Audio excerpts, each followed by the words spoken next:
Bienvenue dans les mystères en français facile, où nous explorons des mystères, des légendes et des histoires vraies du monde entier, tout en vous aidant à améliorer votre français.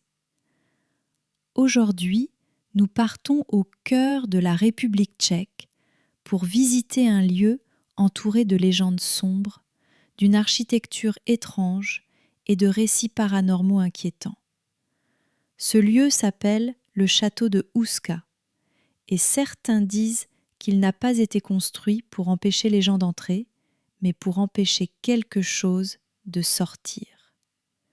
Et selon le folklore local, ce quelque chose est bien plus terrifiant qu'une armée ennemie, car beaucoup croient que le château de Houska est construit au-dessus d'une porte vers l'enfer. Plongeons ensemble dans l'histoire étrange, les légendes effrayantes et les possibles vérités derrière l'un des châteaux les plus mystérieux d'Europe. Chapitre 1 : un château au milieu de nulle part. Si vous deviez construire un château médiéval, vous choisiriez normalement un emplacement stratégique, peut-être sur une route commerciale, près d'une source d'eau, ou sur une colline offrant une vue dégagée pour se défendre.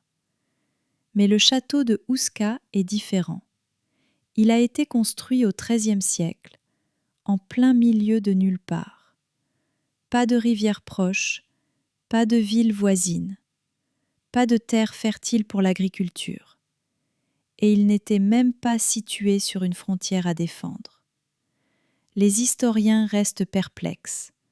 Pourquoi construire un château ici ?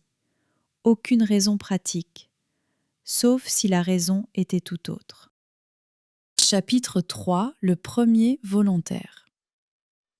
Selon la légende, le seigneur local voulait savoir à quelle profondeur descendait le trou.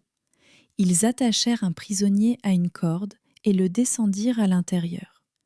On lui promit la grâce s'il survivait et décrivait ce qu'il verrait. Quelques instants plus tard, l'homme se mit à hurler de terreur. Lorsqu'ils le remontèrent, ses cheveux étaient devenus entièrement blancs et son visage était figé dans une expression d'effroi.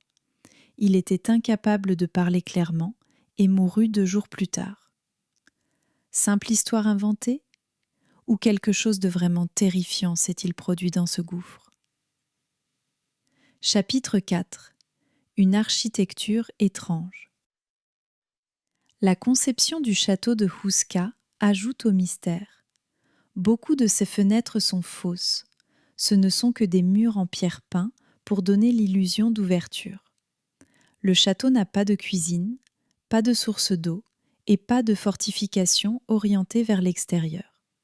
C'est presque comme s'il n'avait pas été construit pour protéger contre une attaque venue de l'extérieur, mais pour empêcher quelque chose à l'intérieur de s'échapper. Chapitre 5 : l'occupation nazie. Pendant la Seconde Guerre mondiale, les nazis prirent le contrôle du château de Houska. La SS, dirigée par Heinrich Himmler, était obsédée par l'occultisme et le surnaturel. On raconte qu'ils utilisèrent le château pour des expériences, tentant de contacter d'autres mondes ou de maîtriser des forces obscures. Après la guerre, d'étranges objets et restes furent retrouvés sur place, mais de nombreux documents avaient été détruits. Certains habitants croient que les nazis étaient attirés ici car ils connaissaient la légende de la porte vers l'enfer. Chapitre 6 : témoignages paranormaux. Les visiteurs et enquêteurs du paranormal rapportent des expériences étranges à l'intérieur du château. Chute soudaine de température, ombre inexpliquée, voix des incarnés parlant une langue inconnue, sensation d'être observé, même lorsqu'on est seul. Certains affirment avoir vu des créatures ailées près du château la nuit, correspondant aux descriptions anciennes de la légende. Chapitre 7 : explication rationnelle. Les sceptiques avancent d'autres théories. Le gouffre sans fond pourrait être un ancien haven calcaire ou un réseau de grottes. L'histoire du prisonnier serait une légende destinée à effrayer les gens. L'emplacement inhabituel aurait pu servir pour un pavillon de chasse ou une retraite isolée pour nobles. Pourtant, aucune de ces explications ne justifie pourquoi on a placé tant d'efforts pour couvrir le trou directement avec une chapelle. Chapitre 8. La légende continue. Aujourd'hui, le château de Houska est ouvert aux visiteurs. Le gouffre est scellé, mais l'atmosphère étrange demeure. Beaucoup disent ressentir une lourdeur dans l'air, surtout dans la chapelle au-dessus de la supposée porte. Que l'on y croit ou non, le château de Houska reste un rappel que certains lieux sont construits non pas seulement pour abriter, mais pour protéger un secret. Alors, le château de Houska cache-t-il vraiment une porte vers l'enfer ? Ou n'est-ce qu'une forteresse médiévale avec une réputation sinistre ? La vérité restera peut-être inconnue. Mais une chose est certaine, ce château mystérieux continue de fasciner tous ceux qui entendent son histoire. Merci de m'avoir accompagné dans les mystères en français facile. Si vous avez aimé cette plongée dans l'étrange et l'inexpliqué, n'oubliez pas de liker, de vous abonner et de partager.